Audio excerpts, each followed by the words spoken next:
قیامت کا ایک دن 50,000 سال کے برابر ہوگا۔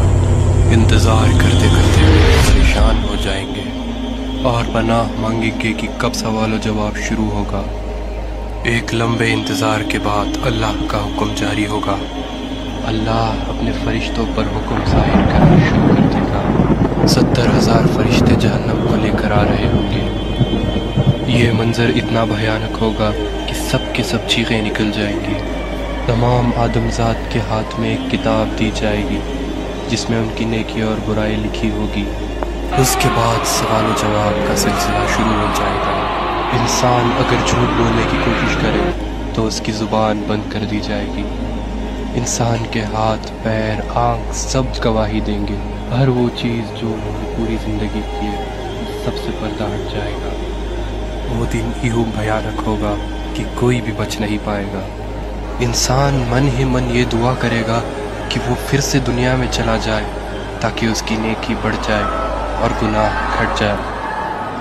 جب انسان اپنے والدین یا اپنے بھائی بہن سے نیکی مانگنا چاہے تو وہ اس سے انجان ہو جائیں گے۔ اس سوال و جواب کے سلسلے میں اللہ انسان سے کہے گا کہ پہلے کتاب کا پڑھنا پڑے۔ اللہ اگر اس سے راضی ہو گیا تو اس کتاب میں سے سارے گناہ معاف ہو جائیں گے۔ روز محشر میں ایک ترازو ہوگا جس میں فرشتے انسان کی نیکیاں اور گناہ لکھیں گے۔ کچھ انسانوں کا گناہ یوں ہوگا کہ ایک پہاڑ کے برابر، کچھ انسانوں کی نیکیاں یوں ہوں گی کہ صرف ایک کنکر کے برابر۔ اللہ انسان کے اندر کا ایمان دیکھے گا۔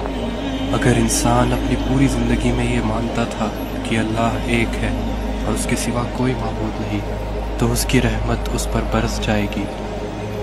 ان سب کے بعد انسان کو کل صراط کا راستہ پار کرنا ہوگا۔ یہ راستہ تلوار سے بھی تیز اور بال سے بھی باریک ہوگا۔ جس کے اخلاق اچھے ہوں اور ایمان تیز ہو ان کے لیے یہ راستہ آسان ہوگا، اور جس کا ایمان کمزور تھا وہ سیدھا جہنم میں جائے گا۔